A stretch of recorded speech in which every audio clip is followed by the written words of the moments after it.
일반적으로 관세는 협상의 수단일 뿐 목적이 아니다. 이게 일반적인 시각이거든요. 그렇죠. 근데 제가 최근 읽었던 리포트는 그게 아니다. 트럼프는 오히려 관세 자체가 목적일 가능성이 높다라는 얘기를 와, 꽤 많이 하더라고요. 무서운데요? 그래서 실제로 지금 취임 연설에는 보편 관세가 빠졌는데 아직 경계의 끈을 놓을 때는 아니다 이렇게 생각을 좀 하는 게 그 며칠 전에 그 트럼프가 SNS도 만든 거 아시죠? 트루스 소셜이라고 해서. 네. 근데 여기에서 관세 수입을 징수하기 위해서 새로 연방정부 기관을 하나 만들겠다라고 해서 대외 세입청이라는 걸 얘기를 했습니다.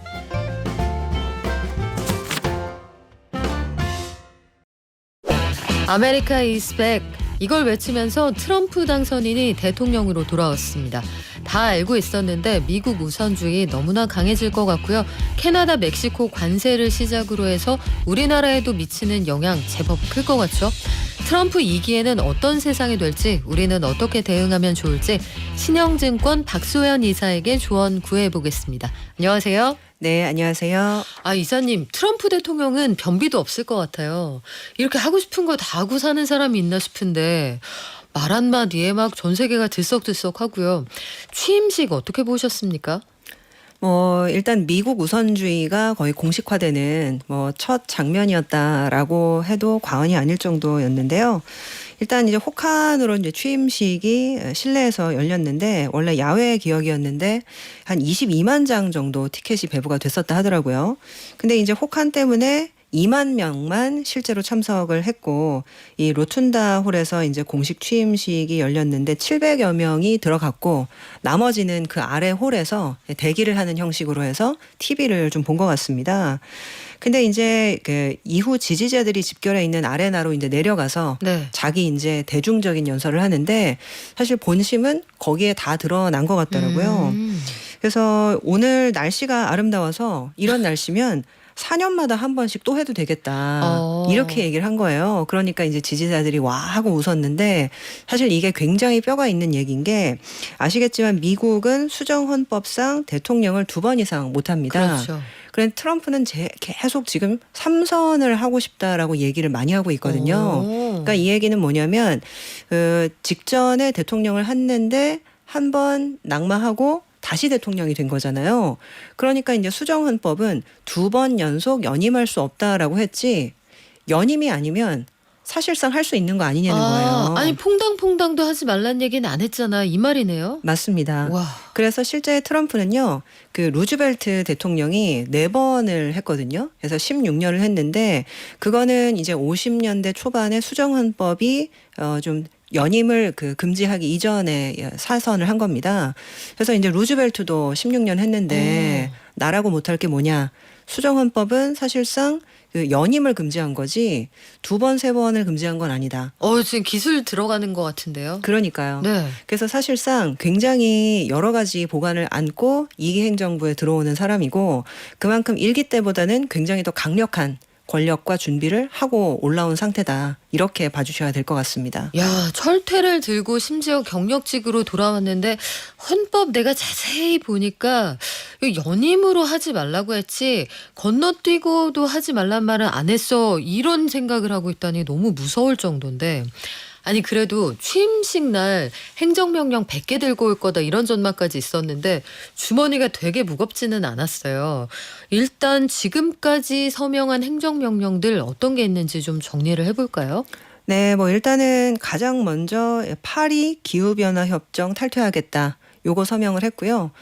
이게 사실 예상은 했던 부분인데 그래도 뭔가 협상의 여지를 남겨두지 않을까라는 생각이 있었는데 이게 이제 서명이 되자마자 우리나라에서 이제 2차 전지 관련 회사들 주가가 급락세를 이제 보이고 있는 상태이고요. 네. 그다음에 이제 이 국가 비상사태를 선포하겠다라고 해가지고 남부 국경 폐쇄 그리고 이제 미국은 태어나면 출생 시민권이라고 해가지고 birthright citizenship이라는 게 있습니다. 맞아요. 근데 요것도 지금 폐지를 하는 부분들 얘기를 좀 했고요. 그리고 이제 바이든 행정부에서 시행이 됐었던 78개 행정명령을 철회를 하고 그다음에 내가 통제력을 확실하게 장악할 때까지 추가적인 규제가 선포되는 것들 금지한다. 그러니까 실질적으로 하나하나 다 들여다볼 거니까 일단은 거기서 이렇게 얘기를 한 거죠. 그래서 이제 또 그거 외에도 조금 자잘하게 살펴보면 연방 공무원들은 전원 재택근무에서 복귀해라. 네, 무조건 이제 사무실 나오라는 거죠. 재택근무 없어 100% 출근이야 이 얘기네요. 네, 이거 이제 일론 머스크도 이제 많이 얘기했던 맞아요. 건데 월급 받으면서 재택근무하는 거를 미국 국민들은 원하지 않는다. 뭐 그런 얘기 많이 했었거든요. 그리고 이제 이 DEI 같은 성 정체성 관련된 프로그램 중단하겠다. 연방 정부는 남성이랑 여성 두 가지 성만 인정하는 거지. 예를 들면 이제 트랜스젠더라든지 이런 이슈에 대해서는 내가 인정하지 않겠다라고 또 공식적으로 얘기를 한 거죠. 그래서 관련된 행정명령들이 있었는데 근데 일단은 시장에서 가장 좀 들여다봤던 거는 방금도 얘기하셨지만 보편 관세 관련해서 얘기가 사실은 없었어요. 네. 그러니까 이제 이 보편 관세를 하게 되면 정말 그 즉시 끝장이다. 뭐 이렇게 굉장히 겁을 먹고 있었는데 이 부분에 대해서 언급이 없다 보니까 일단은 시장에서는 지수는 오르고 그리고 이제 달러는 일부 약세로 좀 가고 금리도 좀 많이 떨어지면서 휴 살았다. 이런 반응이 처음에 좀 나왔었던 거예요. 네. 근데 이제 뭐 뒤에서 말씀드리겠지만은 그래도 이제 끝난 게 아니다라는 부분 때문에 뭐 멕시코나 캐나다 관세에 대해서 좀 언급을 하면서 다시 지금 되돌림이 있는 상황이고요. 그리고 이제 보편 관세 말고 가상자산 행정명령 관련해서도 굉장히 기대를 하고 있었는데 그렇죠. 그거에 대해서 이제 언급이 없다 보니까 좀 실망을 하는. 그래서 참 제가 이 사람을 보면서 세간의 어떤 컨센서스나 기대를 뒤집어 놓는데 굉장히 고단수인 것 같아요. 그러니까요. 그러니까 원래 협상이라는 거는 남들이 이만큼 기대하면 사실은 그 이상을 내놓으면서 그 중간에서 협상을 한다. 그래서 원래 윽박 지르면서 무섭게 만들어서 중간에서 협상을 유도하는 게 일반적인 MBA에서도 가르치는 협상 전략이거든요. 그러니까 그 전략을 온몸에 체화하고 있는 사람이다. 그런 생각이 좀 들더라고요. 학교 다닐 때 공부를 되게 열심히 하지는 않았다고 트럼프 대통령 누나가 증언하기도 했는데 와튼 스쿨 다닐 때 친구가 숙제도 대신해줬다고 하더니 고죽은 또 열심히 배우셨나 봐요.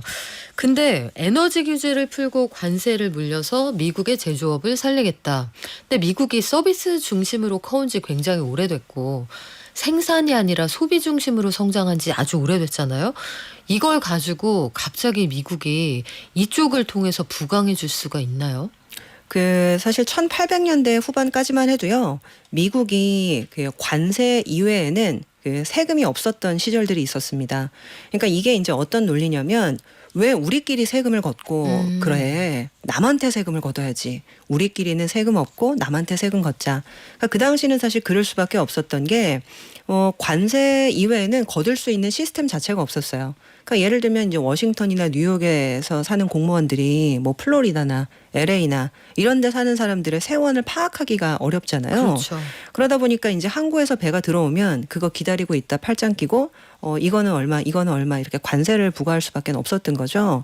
그러다 보니까 실질적으로 그때는 해외에서 들어오는 상품에만 관세를 매기다 보니까 국내에는 세금이 없어서 오히려 살기가 좋았다. 그러니까 이런 논리로 지금 얘기를 하고 있는 겁니다. 그러다 보니까 법인세도 없는 세상 내지는 소득세도 없는 세상 이게 내가 만들 아메리카다. 그러니까 이런 논리니까 네. 이게 굉장히 이제 포퓰리즘적인 어떤 논리이기 때문에 대중들을 설득하기에는 굉장히 이제 좋은 좀 미끼로 작용을 하게 되는 거죠. 그래서 실질적으로 관세 부과에 대해서 생각보다 진심이다. 그러니까 이런 얘기들이 굉장히 리포트로 많이 쏟아지고 있어요. 그러니까 이제 일반적으로 관세는 협상의 수단일 뿐 목적이 아니다. 이게 일반적인 시각이거든요. 그렇죠. 근데 제가 최근 읽었던 리포트는 그게 아니다. 트럼프는 오히려 관세 자체가 목적일 가능성이 높다라는 얘기를 꽤 많이 하더라고요. 무서운데요? 그래서 실제로 지금 취임 연설에는 보편 관세가 빠졌는데 아직 경계의 끈을 놓을 때는 아니다 이렇게 생각을 좀 하는 게 그 며칠 전에 그 트럼프가 SNS도 만든 거 아시죠? 트루스 소셜이라고 해서. 네. 근데 여기에서 관세 수입을 징수하기 위해서 새로 연방정부 기관을 하나 만들겠다라고 해서 대외 세입청이라는 걸 얘기를 했습니다. 그래서 이제 ERS라고 하는 기관인데요. 이 기관을 이제 설립하기 위해서 타당성 평가를 요청을 해놨다. 이런 얘기를 하더라고요. 근데 이제 원래는 미국이 관세를 징수할 때 일반 청에서 하는 게 아니라 국토안보부의 산하 세관 국경보호국이라는 데가 있습니다. 그러니까 이제 국이라는 거는 청보다는 낮거든요. 그렇죠. 그러니까 실제로 관세를 안 걷고 있었던 거 아닌데 걷는 거에 대한 어떤 좀 이 중요성 이런 것들을 일부 사실은 국에서 담당을 할 정도로 아주 작은 부분이었던 거예요. 근데 이거를 이제 별도로 분리해가지고 격상을 시켜가지고 ERS라고 그냥 별도의 기구를 만든다는 거니까 힘을 실어주겠다는 얘기네요. 그렇죠. 그래서 생각보다는 이 관세 부과나 이런 것들이 오늘 보편 관세에 대해서 언급이 없었다 하더라도 이게 안 할 거는 아니다. 생각보다는 좀 진심으로 지금 추진을 하고 있다라고 생각을 하는 이유가 이런 부분에 좀 있습니다. 내국세를 전반적으로 깎아주면서 뭐 진짜 소득세를 안 걷지는 않겠지만 법인세나 소득세를 파격적으로 깎아주면서 부족한 세수를 관세로 메우려고 한다면 말씀하신 것처럼 이 관세에 대한 그 매질이 상당히 좀 혹독할 수도 있겠다 이런 생각이 드는데 이 관세 부과를 두고 말씀하신 것처럼 여러 가지 의견이 있어요. 협상 카드다. 대표적으로 보면 스콧 베센트 재무장관 지명자 그런 사람들이 하는 얘기를 또 들어보면 관세는 협상의 도구야 이렇게들 얘기를 하거든요. 그 안에 캐비닛 안에서도 의견이 좀 나뉘는 것 같은데 트럼프의 보좌진들은 어느 쪽으로 좀 쏠려 갈 것 같으세요? 사실 이제 스콧 베센트 같은 경우에는 아시겠지만은 그 월가에서 일했던 사람이에요. 네. 그러다 보니까 그래도 좀 중도에 가깝고 시장주의자에 가깝고 그런데 스콧 베센트 이외의 상무장관에 임명된 사람이라든지 현재 다른 강요들은 의외로 관세에 대해서 굉장히 진심이다라는 발언을 굉장히 많이 합니다. 그러니까 예를 들면 관세에 대해서 요율을 조절할 수는 있겠죠. 뭐 100%냐 60%냐 30%냐. 그런데 관세를 올린다라는 부분에 대해서는 거의 합치되는 얘기를 굉장히 좀 많이 하고 있거든요.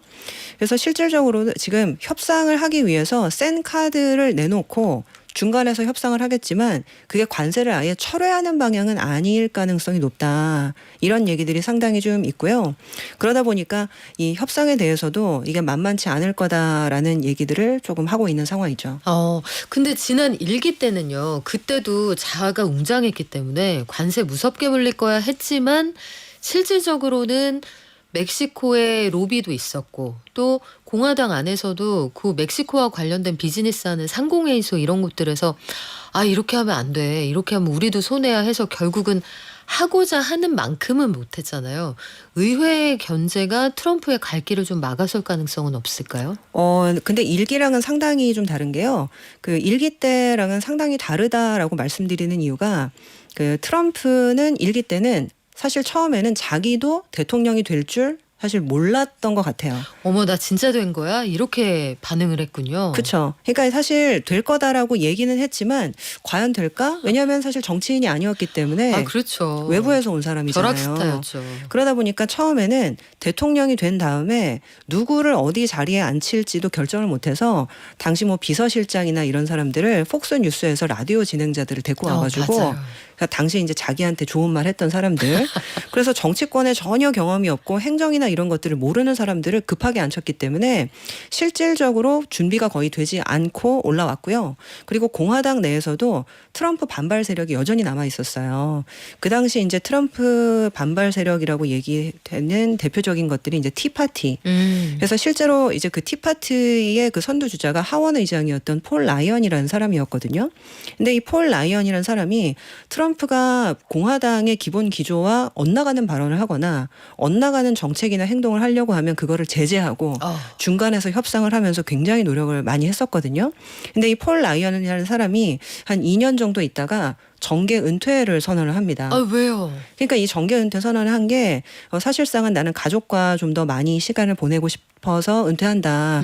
그리고 정치권에 좀 회의를 느낀다 이렇게 얘기했는데 뒤에서 얘기하기로는 이 폴 라이언이 트럼프와 공화당을 조율하다가 거의 지쳐서 나가 떨어졌다라는 얘기들이 꽤 있었어요. 조금 더 계셔야 되는데. 네. 근데 그때는 사실 그런 어떻게 견제 세력들이 좀 있었거든요. 근데 이번 같은 경우는 어떻게 되냐면 아까 제가 로툰다 홀로 내려가서 이 2만 명의 지지자들을 만났다고 말씀드렸잖아요. 근데 그 로툰다 홀로 내려가면서 같이 데려갔던 사람이 지금의 하원 의장인 그 마이클 존스입니다. 근데 이 마이클 존스라는 사람이 원래도 사실은 트럼프와 굉장히 친분이 있는 사람이고요. 지금은 하원 의장을 자기 사실은 거의 오른손처럼 굉장히 친한 사람을 앉히게 된 거예요. 그러니까 원래 사실 하원 의장이 있었고 지금 트럼프와 굉장히 친한 사람인데 결국은 그때랑은 상당히 좀 다른 구도라는 거죠. 의회 지형 자체가 바뀌었군요. 그렇습니다. 그래서 사실 이기 행정부 같은 경우는 본인을 따르는 사람 그리고 이제 본인 말만 들을 뭐 그런 사람들을 굉장히 대거 데리고 이번에 이제 입성을 하게 되는 것이고요. 공화당 내에 지금 반발 세력인 티파티들도 지금 많이 사라진 상태라고 저는 보고 있어요. 그렇군요. 그래서일까요? 이방카 트럼프가 그래서 그런 말을 하는 거군요. 왜 이방카가 이번 트럼프 2.0 정부에서는 활약하지 않을 것으로 보이나요? 물어봤더니 지금은 우리 아버지 옆에 사람 되게 많아요. 일기 때는 사람이 없어서 우리가 저도 가고 남편도 갔지만 이제는 사람들 되게 많습니다. 이 얘기 하던데 아니 그러면 우리 트럼프 대통령 하고 싶은 거 다 할 거야. 이런 시대가 열렸다는 건데 관세를 그렇게 물려버리면 미국 물건은 어떻게 해요? 그냥 물건값이 고스란히 올라가는 거잖아요. 맞습니다. 네. 근데 이제 트럼프도 그거를 알기 때문에 그 물가를 잡을 보관을 지금 내놓고는 있어요. 뭐냐면 미국은 사실은 이 화석연료 의존도가 여전히 높기 때문에 결국 유가 떨어지고 천연가스 가격 떨어지면 물가는 쉽게 잡을 수 있다라고 생각을 하는 것 같아요. 그래서 이제 아까 이제 행정명령 중에서 지금 이제 파리 기후협약을 탈퇴했다라는 거 말씀을 드렸는데 이제 수압파쇄법이라는 거에 대해서 논란이 많았던 거 아실 겁니다. 네. 미국은 이제 셰일가스랑 이제 천연가스 안반이 되게 많은데 이거를 이제 직선으로 뚫어서 거기다가 이제 물이랑 가스를 주입해가지고 이제 석유랑 가스를 뽑아내는 그런 방식인데 이게 사실 환경 파괴가 굉장히 많기 때문에 바이든 행정부 그리고 이제 해리스는 이거를 금지하겠다라는 얘기를 상당히 좀 많이 했었거든요. 근데 중요한 거는 이제는 러시아 우크라이나 전쟁 이후에 유럽에다가 미국이 직접적으로 LNG 천연가스도 수출을 하고 있는 상황이거든요. 그러다 보니까 미국의 최대 수출품이 가스가 된 상황에서 이거를 금지하면 어쩌자는 거냐 뭐 이런 논리거든요. 그래서 사실은 석유랑 내지는 가스에 대해서 규제나 이런 부분들을 대거 풀어주면 생산량이 상당히 많이 늘어날 거고요. 그리고 생산량이 늘어나면 경제 법칙상 가격은 떨어지게 되어 있습니다. 그러다 보니까 이런 식으로 물가를 잡으면 관세로 인해서 올라가는 것들은 우리가 상쇄 가능할 거다. 그렇게 생각을 하는 것 같아요. 그래서 사실 이게 바이든 행정부에서는 경제를 살리는 하나의 좀 수단으로 보조금을 많이 썼었거든요. 네. 그러니까 이제 세금을 많이 걷어서 그거를 이제 필요한 산업에 보조금을 주면 그쪽 산업의 생산량이 늘어나고 물가 잡을 거다. 그러니까 이런 보조금의 방향으로 물가를 잡으려고 했거든요. 근데 트럼프는 사실 공화당 사람이고 그리고 이제 비즈니스맨이기 때문에 세금을 정말 죽기보다 더 싫어합니다. 그러다 보니까 세금 걷는 방향으로 정책을 하면 안 된다. 그래서 손 안 대고 코 풀 수 있는 뭐 이런 표현이 적당한지 모르겠지만 규제를 완화하면 된다. 그러면 규제를 완화하면 세금을 굳이 올리지 않고도 우리가 생산량을 늘릴 수가 있는데 이런 석유 관련된 내지는 이제 화석연료 관련된 규제를 풀면 쉽게 물가 잡을 수 있을 거라고 생각을 하는 것 같아요. 공급을 늘려서 공급을 통해서 시장에서 물가를 낮추겠다. 그리고 그런 효과도 있겠네요. 미국에서는 화장실에 휴지 떨어져도 차 가지고 사러 가야 되는데 그럼 기름에 계속 넣잖아요. 그러면 갈 때마다 기름값이 떨어져 있으면 우리 대통령 물가 잘 잡네. 이게 체감으로 느껴질 수 있으니까 아마 그런 효과도 기대를 하는 것 같은데 그럼에도 불구하고 금융시장이나 시장 전반의 유동성이 원하는 만큼 풀려줄 것이냐. 이거는 만만치가 않을 것 같아요. 특히 연준의 파월 의장하고 트럼프 대통령이 사이가 안 좋은 건 전 세계가 다 알고 있는데 기준금리가 그렇게 호락호락하게 내려갈지 모르겠어요. 미국에서. 네, 제가 봐도 이 트럼프가 하겠다라고 하는 정책과 그리고 이제 바이든 대통령의 어떤 정책이 좀 폐기되는 부분 그리고 이제 아까 말씀드렸던 관세 효과 이게 시차가 존재하는 것 같아요. 일단은 지금 이 파리 기후협약이나 전기차 보조금이 폐지된 거는 즉각적으로 영향을 미칠 거고 그런데 트럼프가 규제를 풀겠다라고 했던 그 화석연료 부분은 시간이 굉장히 오래 걸릴 거거든요. 그러다 보니까 지금 현재 당장 6개월에서 한 1년만 보면 물가는 일단 관세로 인해서 올라갈 가능성이 상당히 높아 보이는 게 그렇죠. 사실이고요. 그래서 아마도 중앙은행장과 이제 중앙은행 관계자들은 당장 물가가 올라갈 게 뻔히 보이는데 어떻게 금리를 내리느냐라고 하고, 그리고 이제 트럼프는 앞으로 일어날 일들에 대해서 우리가 대비를 해야 되기 때문에 오히려 금리를 내려야 된다라고 압박을 할 거라서 향후 6개월에서 1년은 이 시차 때문에라도 저는 미국이 사실 경기가 바이든 행정부 4년 본 것만큼 아주 좋을 것 같지는 않더라고요. 그래서 실제로 지금 트럼프가 취임식에서 선서하고 행정명령 한 이후로 미국 국채금리가 지금 빠지고 있는 상태입니다. 그러니까 이런 것들은 실제 관세 부과하고 물가 올라간다 치더라도 아까 말씀하셨다시피 이렇게 되면 소비도 위축되고 네. 내지는 투자했던 것도 약간 다시 돌아올 수 있는데, 그러니까 이제 취소될 수 있는데, 이럴 경우에 이제 경기 걱정을 해야 되는 상황들이 오다 보니 금리는 갈피를 좀 못 잡는 상황이 며칠간 지속이 됐었는데 다시 하락하고 있는 상태인 거죠. 부정적인 시나리오를 반영을 해서. 그래서 일단 이런 것들 보면 생각보다 정책이라는 게 시차가 있고 또 이제 얽히설키 얽혀 있는 부분이 있기 때문에 좀 지켜볼 것들이 많아지는 분위기입니다. 야, 결국은 이 모든 걸 우리가 공부하고 예상하는 이유는 우리나라에 어떤 영향을 미칠 거냐. 그래서 그 부분이 가장 걱정이 되는 건데, 미국의 관세 정책, 보편적 관세가 언제가 될지 모르지만 어쨌든 나온다고 보시는 쪽이잖아요, 이사님은. 보편적 관세가 실질적으로 적용이 되고 미국이 생각보다 금리는 빨리 내리지 못하고 이런 상황 속에서 중국하고는 계속 으르렁거릴 거고, 우리나라 시장은 올해 어떻게 흘러갈까요? 일단은 산업별로 좀 영향이 많이 다를 것 같아요. 일단 크게 보면 중국과 지금 여전히 무역 좀 규제가 있는 상황이고, 그리고 관세까지 부과할 거라고 생각을 하면 사실 당연히 좋지는 않은 상황이죠. 그리고 이제 우리나라 같은 경우에는 대미 수출을 제일 많이 하는 업종이 지금 자동차인데 네.